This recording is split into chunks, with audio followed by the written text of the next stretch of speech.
So I got up early, headed down south to Sarasota, Florida, did a trail at Myakka River State Park, came in through the north entrance, which I believe is only open on weekends, supposed to open at 8. I had to wait a little while for the ranger to show up. The ranger was running behind, but I did get in. I think it's $6 to get in. The trailhead I chose was Fox's Low Road. I did a clockwise loop, about 20.5 miles. I took the Bobcat Cross Trail to start heading back. This was filmed in late March, so still pretty much the dry season. It got a little damp, a little moist, a little wet. The trail conditions after about halfway through. Other than that, the trails were well marked and good to go.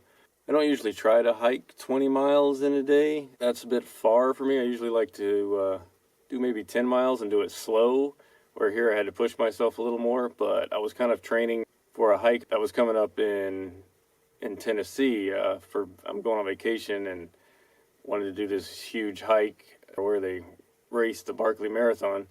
So I figured I should probably bump up my miles in the months leading up to it. There's plenty of wildlife out there at this time. Some of the critters I saw, some firsts. I mean, I did see deer and I saw pigs. I missed some pig footage. I apparently hadn't pushed record because I was walking along with the monopod way up in the sky so I could get the shot over the brush that was in the way. And all said and done, these pigs that were running through the water, yeah, I didn't get any of that footage. It didn't record it. You have to push record if you want it to record, apparently.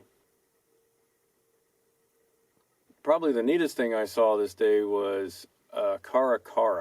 I actually saw 3, 1 on the way in the park, 2 on the way out. I did get footage of the one on the way in. It was having a little breakfast. I believe it was a possum. Sorry, possum. Some first I saw, other than the Cara, was rough green snake. That was pretty nice. I got some good footage of that you'll see. I've not seen one of those in the wild, so that was nice, and I got to get it on film. I got footage of that, and also of a ringneck snake, which I've only seen in neighborhoods. I haven't really seen one in the wild before, but that footage is pretty shaky, so I don't think it's going to make the final cut. I filmed this particular video entirely on my Panasonic FZ300. It's a bridge camera, also known as a super zoom. I like that. It helps me get the animal without having to get too close where I spook it. So, I'm mainly out there for wildlife, so I'm trying to sneak around and get a lot of video of animals. It's a very big park. I was surprised at the scale of the place. I got out in an opening, a clearing, and it looked more like, I don't know, a mile to the nearest tree in every direction. It's a big place. I really enjoyed that. Anyway, let's see what we got.